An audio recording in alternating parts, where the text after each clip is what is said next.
DC, thank you. I really appreciate Nebraska Enterprise Fund partnering with DoSpace to just kind of allow us to come in this platform and talk to you all today. Unfortunately, I am a nerd, and so we cover some really kind of nerdy concepts in business. And my hope or my goal for us today is that we're going to take something that's pretty complex. And what I hope to do is just kind of break it down. This isn't going to be a particularly long lesson, mostly because, I could get way into the weeds on helping us understand how we calculate and how we go through break-even analysis in our business. But what I want to do is just kind of have a conversation with you and introduce you, if you've never kind of went through these concepts before, or you've never talked about these concepts before, to give you a real high level overview that will allow you to go in and look at a business or your business and help you determine how much revenue do I need to have when I want to break even in my business. It's a very important thing for us to understand. And, so we have a lot of expenses that go into our business. So how much money has to come in the door before I even get to make $1 as a business owner? So that's the very basic level that we would talk about with break-even analysis. And then we're going to get just a little bit into the weeds because you know what, we're living in a crazy time where we live in COVID. And so what I want to do is kind of talk about, hey, is there a time that maybe I should operate my business even though my business is losing money, right? So that's never the goal of our business, is to operate at losing money. But is there a time that I should continue to operate my business even though I might be losing money? So when we talk about break even, doing a break even analysis, we start to just kind of throw out this vocabulary. And what I want to do is I want to help just kind of break this down. So that way, if you're brand new to this, or we don't have a finance background, we'll kind of understand these terms a little bit. The first term I think we kind of all understand, and that's going to be our revenue. So sales into the system. So I sell something for $10, I have $10 worth of revenue. So that's the first term. I think we all know what that is. The second term that I want to talk about are fixed costs. And so inside of our business, we have these things that are called fixed costs. And what I mean by that, the example that I always use is that if you, in your business, you use Cox Communications for your telephone and internet inside of your business, Cox Communications really does not care whether you do $1 worth of business or you do $1 million worth of business in this month. Your bill's going to be $179 or whatever it is, right? So it's fixed. It is what it is. And in most cases, things like rent are going to be fixed. So my landlord, if I'm renting a retail office space or a retail storefront, doesn't care if I have $1 worth of revenue, or if I have $10,000 worth of revenue, my rent is fixed. So if we think about it, in our business, we have all of these fixed costs. Doesn't matter what our revenue is, I have committed to making those fixed cost payments. And so that's going to be what it is. So that's kind of that second term that we're going to talk about, fixed cost expense. The next one that we're going to talk about is a little bit different, and that's our variable costs. And what I mean by a variable cost is, let's pretend that I sell pins. I always use pins as an example. So I sell this pin for $10, but this pin costs me $5 to purchase from the manufacturer. So I really only incur that expense if I'm selling pins or merchandise or whatever it is. If I'm in construction, if I'm buying materials, or I'm hiring subcontractors. Those are variable costs because they're tied directly to the sale of what it is that I'm doing. Okay, so if I add $1 worth of revenue into my business, we would have to assume that I'm going to add some of these variable costs, because I'm going to have to purchase more pins. I'm going to have to hire more subcontractors. I'm going to have to buy more materials. So those are those three concepts that we will talk about: is our revenue, our fixed cost, and our variable costs. I've got this, like, since I'm an accountant and I'm a nerd, I put together spreadsheets. So I have a spreadsheet put together for us to go through today. But if in your business, you're kind of wondering, hey, what what are those numbers? Well, if you go and as we always preach, you would have a profit and loss statement that you could look at. We could just look at our profit and loss report to help us determine what those numbers are. So for example, if I'm looking at a profit and loss report, I know what my revenue is. I've got $169,000 worth of revenue. Inside of our business, if we sell things, I've got cost of goods sold, right? Or if I'm a construction, I have those material costs. That's typically called cost of goods sold. So I know what my total cost of goods sold is. Those are my variable costs. And then I have my fixed costs right down here. And so those are the things that stay the same regardless of what my revenue is. And then at the bottom line, I have my net income. So again, I'm just boiling this down to the very, very basic level. And we're going to share this spreadsheet with you so that way you can kind of use this spreadsheet without having to go through all of the different math of how I go through and how I calculate all of these things, right? So what happens is that when I sell this pin for $10 and I pay the variable costs on that, let's say it's $3, I have $7 left over to go towards my fixed costs. And so once I have enough of those dollars left over to cover all of my fixed costs, at that point, my business is at a break even. Well, it's my example I gave you is super simple because I'm only kind of dealing with just kind of one thing in and one thing out. And it's kind of easy for us to calculate that, but your business isn't quite that simple. So that's why we would use this spreadsheet to where what I'm going to do is I'm going to say, okay, in a month's time, what are all my fixed costs? How much rent do I have? What are my utilities? What's my internet? What's my insurance? What's all of those things? I'm going to add that up. And I'm going to say, hey, my fixed cost is $24,000 in the example I gave you here. Okay, so let's start to do some math on this. If I sell pins at $10,000 a piece, right, how much do those pins cost me? Well, in this example I'm going to use here, let's say that each one of those pins costs me $8,000. So if I sell one pin, I've got to pay $8,000 for $10,000. I got to pay $8,000 to the manufacturer, and I then have to use what money's left over to start paying off my fixed costs, start paying my rent, all that stuff. And so what we can see here in my exaggerated example, but we can use this across the board in all businesses, is that if I sell in my business 5 units, $50,000 worth of revenue, that means that I still have $24,000 worth of fixed costs. Again, that doesn't matter how much revenue I have, but I know that if I sell 5 of those pins, that those pins are going to cost me $80,000.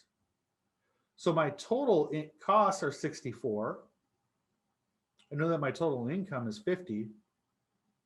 And I know then if I have $64,000 worth of costs, my net profit there, I've lost $14,000.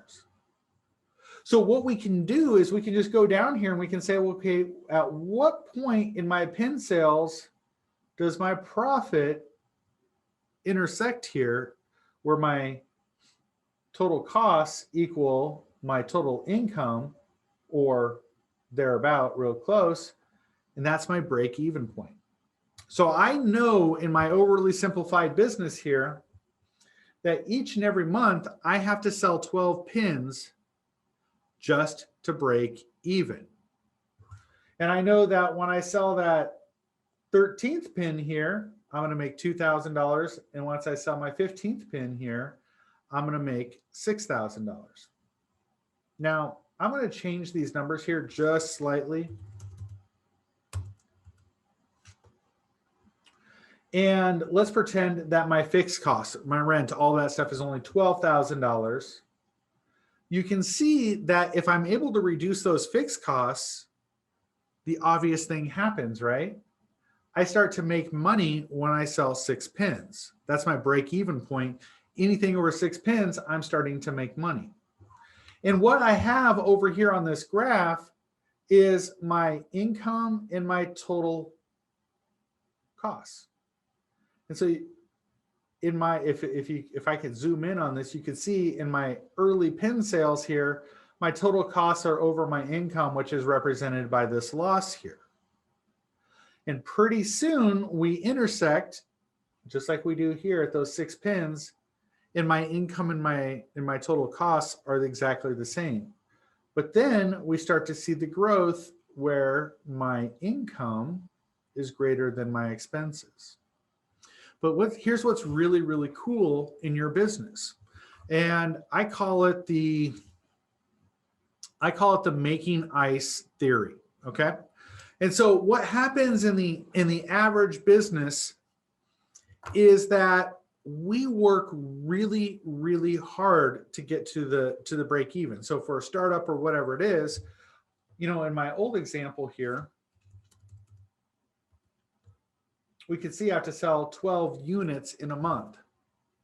And so what happens is when we're starting up a business, we'll have a month where we get to 10 units, we'll get to 9 units, we'll get to 11 units, and we're working really, really hard, and we think we should have some sort of return on that, but we're still in that loss area where we're still losing ground.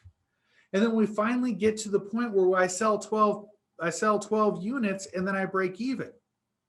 And what most business owners don't always realize is that once you hit that break even mark, and we go and we sell that 13th, 14th, 15th pin, a lot of dollars start to fall to our bottom line because I am covering those fixed costs by more dollars worth of revenue.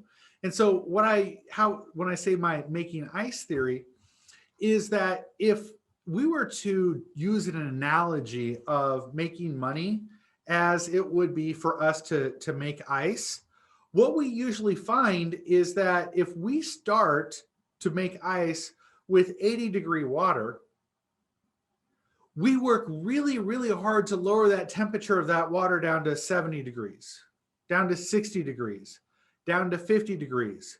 And as a business owner, we really don't feel like we're getting anywhere because my goal is to make ice or profit. And we just don't feel like we're gaining any traction whatsoever. And then what happens is that as we're going, we continue to work, we hit that 32 degrees. And then we start to get that film of ice, and then we sell another unit and we get that down to 20 degrees. And that ice really starts to happen. But that's the way it works in your business. But what's really, really important for you to do in your business is figure out the point of how many units do I have to sell in order for me, or what's my revenue have to be in order for me to start to make profit, or in order for me to start making ice. We talked to so many business owners where we just ask them, okay, so what's your break-even point? How much money do you have to have coming in the front door every month before you make $1? And a lot of times we just don't know that answer. So we do some simple math, and we can use a spreadsheet like this to where we go in and we say, okay, all my fixed costs are X, whatever that is. Maybe it's $15,000. We add those up. My variable costs, I know for every unit I sell, that might be, whatever that is, $6,000. We put that in there. And then what do I sell those units for? $7,500. Now I use these really exaggerated numbers, right? You could put this in for whatever you're looking for. But then what it will do is it'll calculate my break-even point.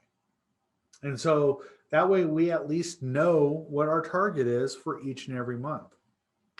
So what has happened in the last 12 months, it's hard to believe that we've been now in Nebraska really dealing in the business environment, been dealing with COVID for just about 12 months right now, is that these numbers used to be pretty static in most established businesses. My fixed cost really didn't change much. By its definition, it was fixed.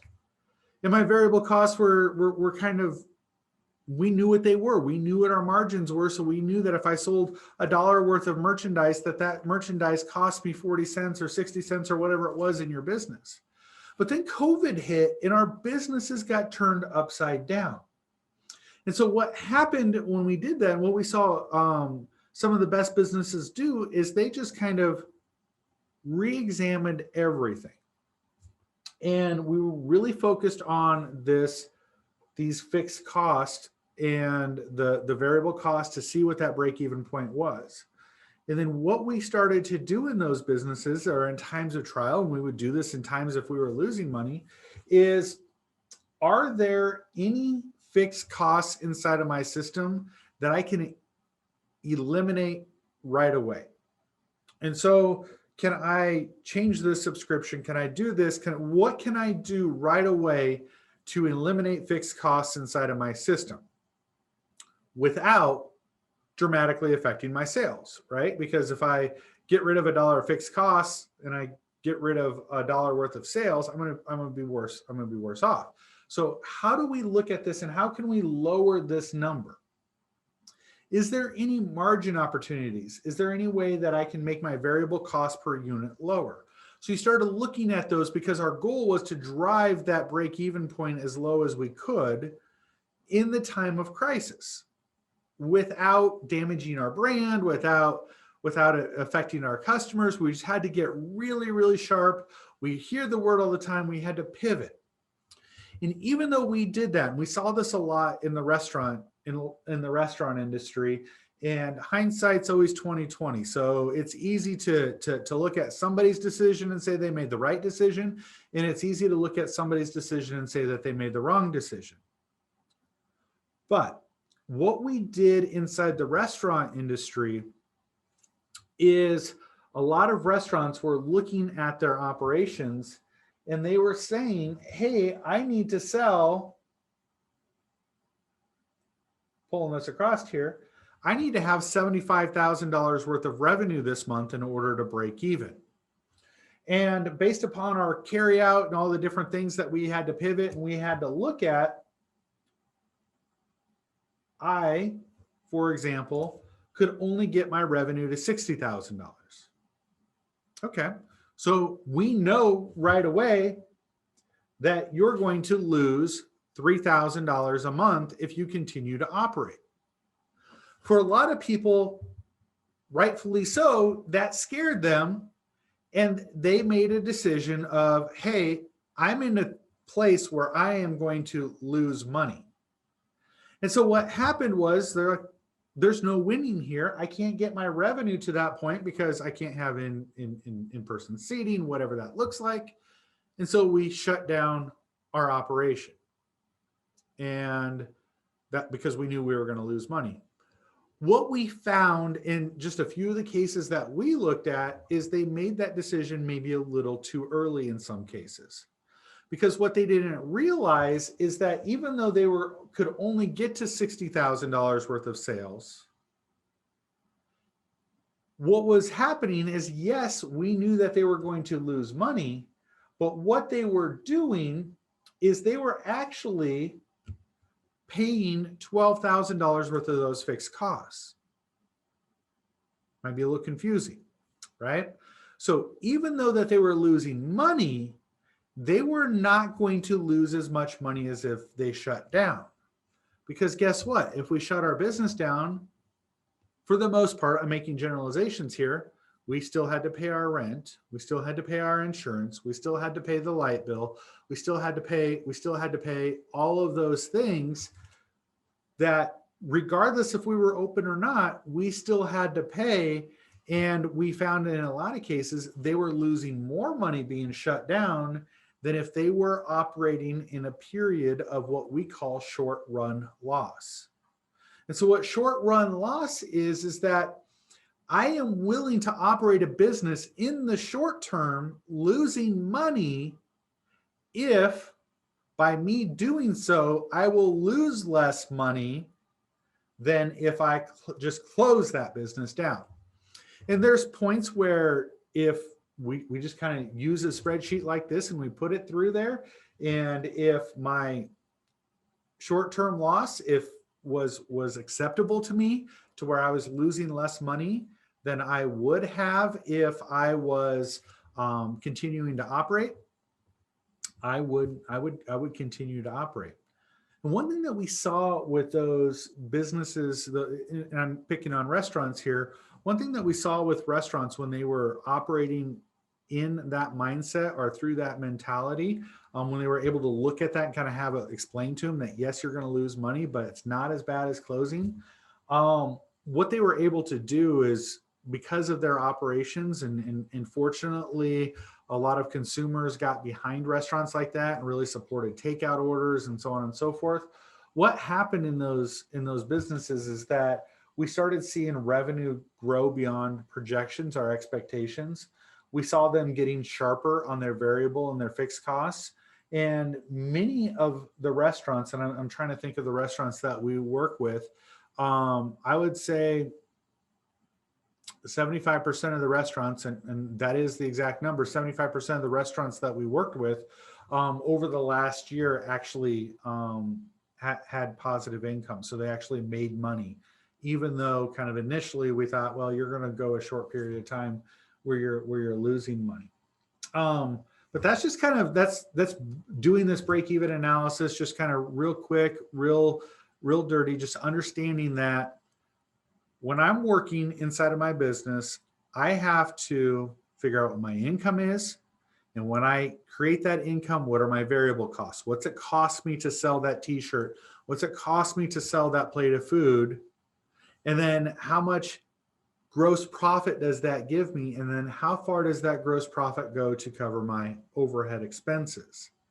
And once you have enough gross profit, which is your income minus your cost of goods sold, the food that you put on that plate, that t-shirt you bought from that manufacturer, whatever that is, once you have enough gross profit to cover your fixed costs, that is your break-even point.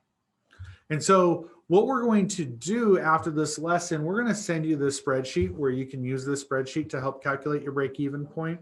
We also have some, if you want to do some math exercises, we have a workbook that we put together that shows you kind of all the equations that you can use inside of your business to calculate that break-even point. But yeah, that's our break-even analysis kind of in a nutshell.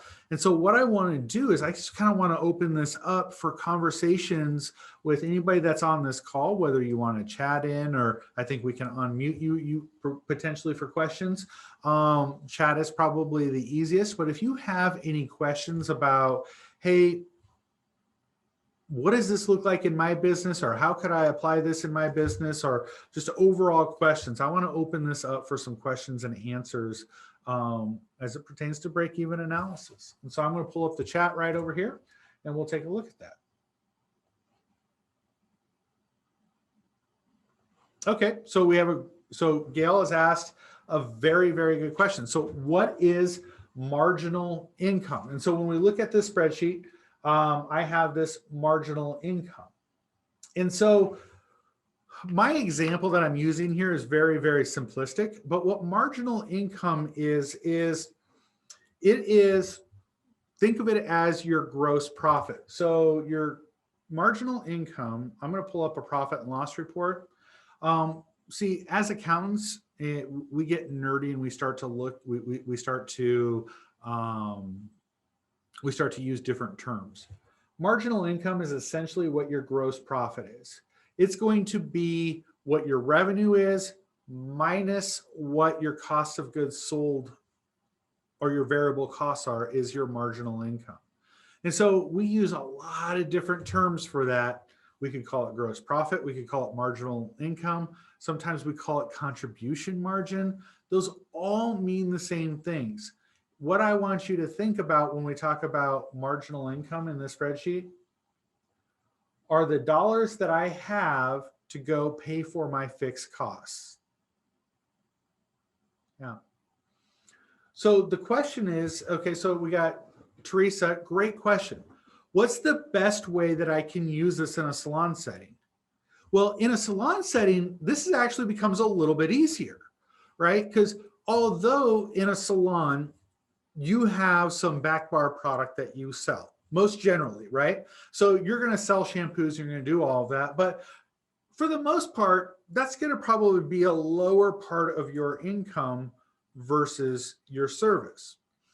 What I mean by that is that your variable costs are going to be pretty low, but you're going to have a high fixed cost inside of your salon. Now, there's different things, whether you're doing booth rent or whatever that looks like. But let's just pretend that you have booth rent that you pay, or you pay rent on a building. So you already probably know this, and you already unfortunately probably experienced this a little bit in the last year if you were in a salon. That regardless if you have one person sit in your chair or 100 people sit in your chair in a month, we're still going to pay the rent. We still have to pay the light bill. We still have to pay all of those things, right? And so what we do is, what I can use this for is, let's say that in your salon that I'm going to, and you'll have to kind of play with me here a little bit, but let's just say that when you pay utilities, all that stuff, I don't know, I'm going to use $1,800 a month.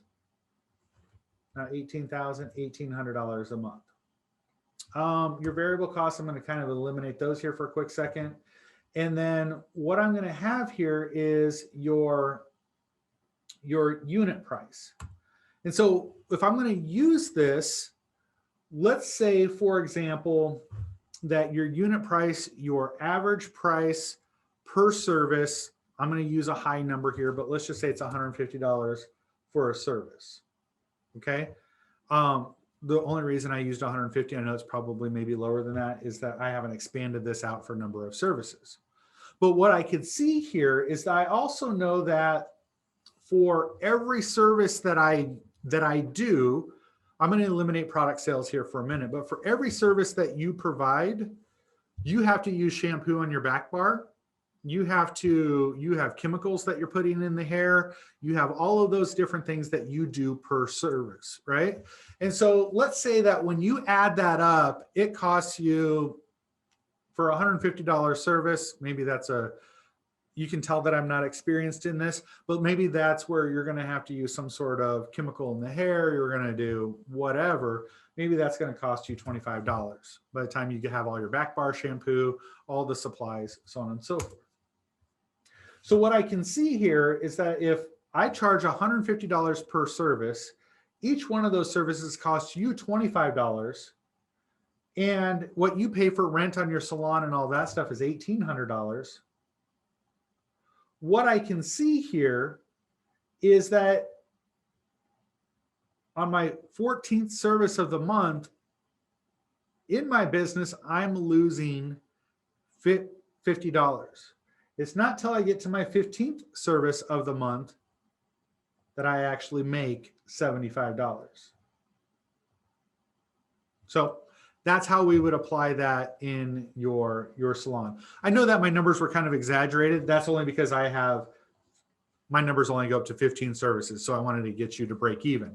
But that's how we would use that in your business. And you can kind of see, and I appreciate you bringing up that example, because that's really, really real life, right? We want to know when we're doing our appointment book, hey, we might not want to think this, but we want to know that, okay, I've got to do these first 15 appointments this month just to pay for my overhead. But here's the thing is, as we talked about, when we have these lines that intersect, guess what? Your 16th service is incredibly profitable. Your 17th service, your 18th, those services become incredibly profitable. So don't just schedule 15 services, schedule 30, because then life gets to be really, really good, really, really quick. And, that's the thing that we see a lot of times, Teresa, and I'm just going to, since you chimed in here, I'm going to kind of pick on you here a little bit, is that I'm not saying that this has ever happened to you, but let's say that this was your scenario where you charge $150 for a service for the full service. Your buddies or your girlfriends or whoever probably come to you and say, man, I know how much money you make. You got to be making a killing, right? You did 10 appointments this week. I know it's $150 appointment. You're raking it in, right? And you're like, if only you knew, because it doesn't feel that way, because nobody ever figures in the fact that you had to spend $25 per service, or the fact that we have to pay rent and utilities and insurance and all that other stuff. So whenever you think a business owner is just making a killing, also keep in mind that their break even is, they're doing a lot of those services just to cover that overhead. So Teresa, I appreciate that question. That was amazing. So I got the chat open here. Any other questions that anybody else on here has?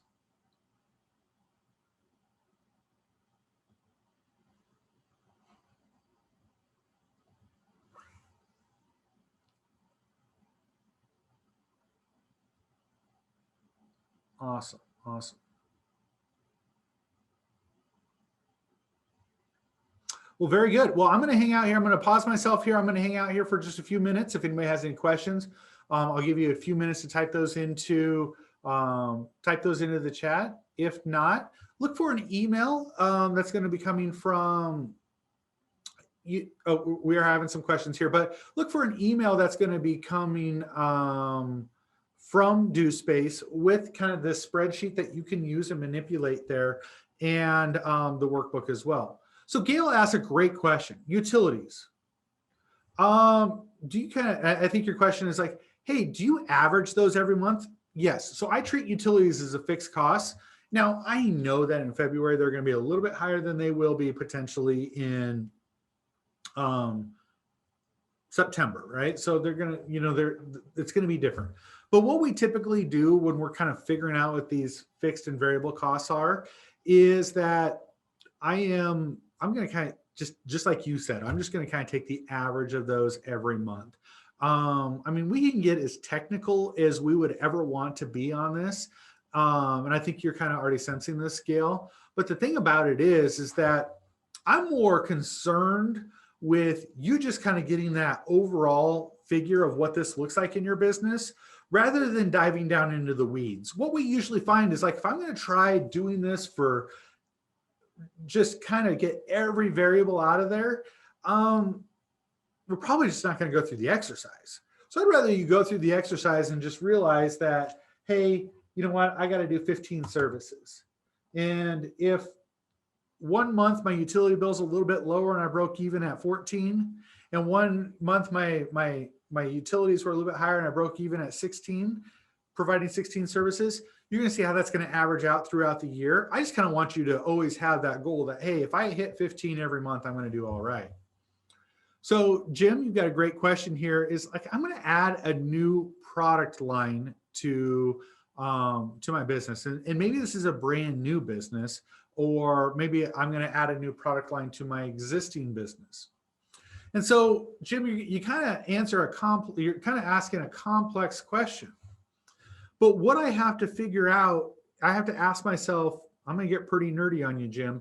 What I'm going to do is, if I'm in an existing business and I'm going to add in an additional product line, the first question that I'm going to ask is, what is this product line going to do to my existing business? Am I going to start to, because I sell this fancy pin, it's hard to see on my camera here. If I sell this fancy pin now, this new pin, am I going to sell less of this pin that I was before? So that opens up a whole nother kind of deep dive into this. But if I all of a sudden am going to start to sell a completely new product line where it's not going to affect my previous product line sales, what I can do is I can look at that, and I would do a break-even analysis on my existing business. And then all I have to really pay attention to is this marginal income. Again, I called those gross profit dollars, or I called those contribution dollars. Because if my existing product line is covering all of my fixed costs, at that point that my business is break even and I'm looking to expand my business, I'm simply focused on my variable costs. What do I mean by variable costs? Maybe I have to buy these pins in quantities of 100. And so I'm going to look at kind of my break even of when I sell enough pins to cover, maybe I have to sell 50 pins to pay for all 100 of those. If I believe I can do that, at that point, I'm going to probably enter that new product line, and we're going to add contribution dollars, which will then turn into profit dollars if my business is already established and I'm doing that. If I'm a brand new business, I'm just going to use this model here, where I'm just going to have a brand new, got a brand new kind of product. The salon is a great example of that I'm going to just start to provide these services. How many of these services do I have to provide before I take care of that? In adding a product line, I'm talking in circles here, but when I add a product line, all I have to do is cover my variable costs to give me those marginal income dollars. Great question. Thanks, Jim.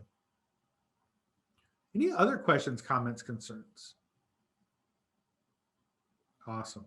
What I'm going to do here is I'm just going to mute myself. I'm going to stick you here. If anybody types in any questions or chimes in on the audio, I'll be happy to come back on here, but I'll hang around here for a few minutes, and we hope to do that. So I guess every time I say that, we get another question. So this is awesome. So let me read through this here. Landscaping company or any construction company that has not set a service price. Each product is based on the particular project. It could be a one-day job or a week. Should I base it on a per day price? So, no, well, I mean, we could. I mean, ultimately, what I want to do is I oversimplified maybe this spreadsheet just a little bit. And so I'll kind of go through and I'll explain that. We can make these two numbers represent whatever it is that we want to, because simply when I calculate this margin, you can see it's just 150 times, or this income, I'm sorry. When I calculate this income, it's just this times this. Now, what you are going to have in your business is, granted, your margins or your variable cost will vary based upon different types of projects. But what I want you to do is go through and kind of find your average. So go look at your profit and loss, and you're going to see on average, what is your cost of goods sold? So it's 42%. Let's just say hypothetically, it's 42, it's 42% here. So in that case, I could just kind of come back to this, and I could say that my unit price is $100 and my cost of goods sold is 40. And let's say that my fixed cost, and I'm using a micro example here, maybe my fixed cost is $250 a month. And so what I can see here is that, well, let's make this actually work out better. So I'm going to do 650. Yeah. So what I can see here, what that tells me is that if my fixed price is $650 a month, maybe that's what I have to pay for my truck lease, or if I'm just a real small landscaping company, that's what I pay for my truck, and so on and so forth. But I also know that, hey, for every $100 worth of revenue I have come in, I have to pay my person $42 and fuel, and those variable costs go into that. So I now know that every month I have to do $1,200 worth of revenue in order for me to break even. And so you can think about this in units, but we're going to actually just kind of make these units turn into income. So that way, you know that I have to hit $1,200 worth of revenue in that case in order to make my first dollar in my business that month. So Chris, I'm not sure if I answered your question, but just make this unit price. Yeah, that could be your per day if we want to. And then how many days of work do we need to do to make that break even? Maybe we could do that. And I know that in a month's time, this is what my variable cost is for every unit. And then my fixed cost cost me this, and that tells me what it's looking like. So great question. Thanks, Chris. All right. Very good. Well, I'm going to pause this here real quick. And again, I'm going to hold out. If anybody has any questions, please type those in and we'll get you squared away there.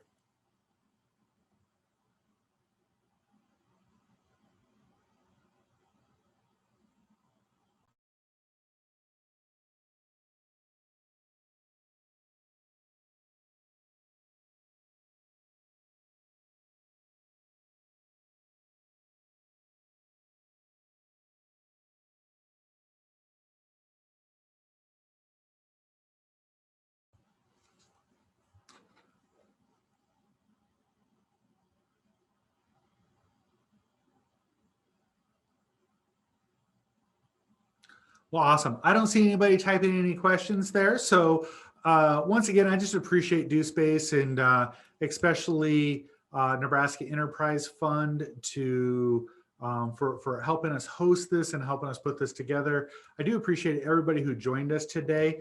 And I look forward to hopefully doing some more of these seminars for you in the future, seeing you at a DoSpace event or seeing you at a Nebraska Enterprise Fund event, and look forward to that. There are just a few questions maybe that popped in here, so I will stick around to answer those. Otherwise, I hope that everybody has just an amazing afternoon, and we will talk to you soon. Thank you. All right. So I'm looking at a question. It's like, how do you determine a realistic number of customers to expect? Well, and that's a tough question, right? So like,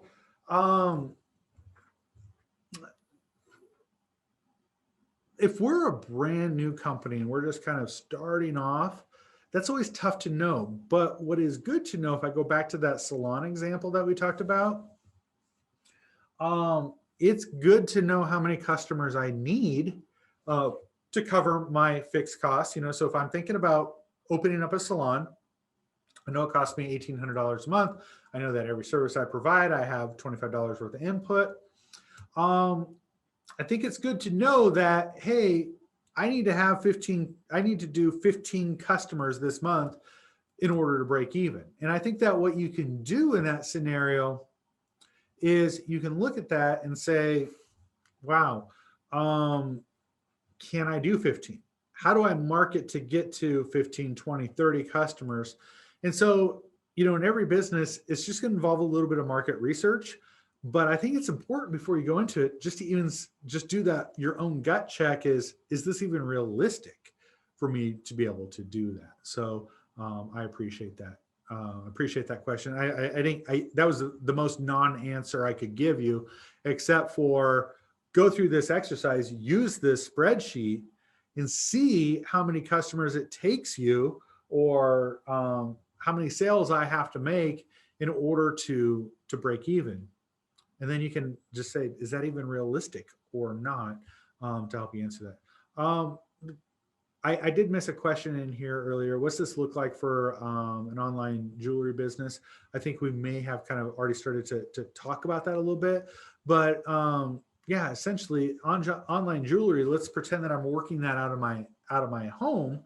Yours is a little bit exactly the opposite of, potentially, yours is the opposite of that salon, to where my fixed costs are very, very low, but my variable costs are very, very high, right? So if you're making that jewelry or you're buying that jewelry from somewhere else and you're selling it online, each piece of jewelry you either make or sell is going to cost you a lot, but your fixed costs are going to be pretty small, right? So we may have a website subscription or something like that regardless if we sell 1 or 1,000 pieces of jewelry that we have to cover, that's probably most generally going to be smaller, but your variable costs will be higher.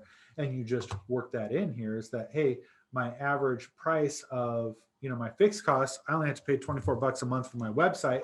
Hypothetically, I sell a piece of jewelry for, you know, on average, I'm making this up, $69, but it costs me, you know, it might cost me $50 to make that. And you can see that, gosh, with that, you know, after I sell 5 units, I'm already making money. And so your break even is so much lower just because of the fact that just the matter of the fact that you probably have very low fixed costs. Great, thank you.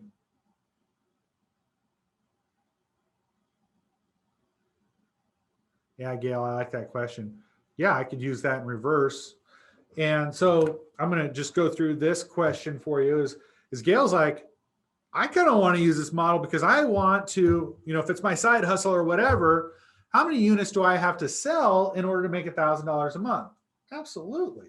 So let's say that I'm going to go back to this example where maybe it's $150 per unit. I got $15 per unit input, and then I got $800 fixed per month. Well, you want to make $1,000 a month. I just type this in here. You're going to go provide 14 services, or you're going to make 14 sales, and you should make $1,000 a month. So again, great model for you to be able to kind of go through. When I send this model out to you, I'm going to expand down this table so that way you can, I have this really small just kind of for some hypotheticals, but I'm going to expand that out so that way you can really see how many customers I need per month. So thank you. Thank you. All right. Well, that looks like all the questions we have. I appreciate everybody's time today. We will see you all soon on the next time we are able to do a webinar. And I appreciate everybody's time and have a wonderful, wonderful day. Thanks, Jacob. Thank you. Thank you, everybody. We will send out the spreadsheet later. I will just use the emails that are in Zoom to send that out.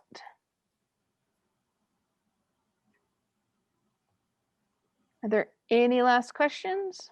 Doesn't look like it. I think we're going to sign off for the day. Thank you, everyone. Thank you. Bye now.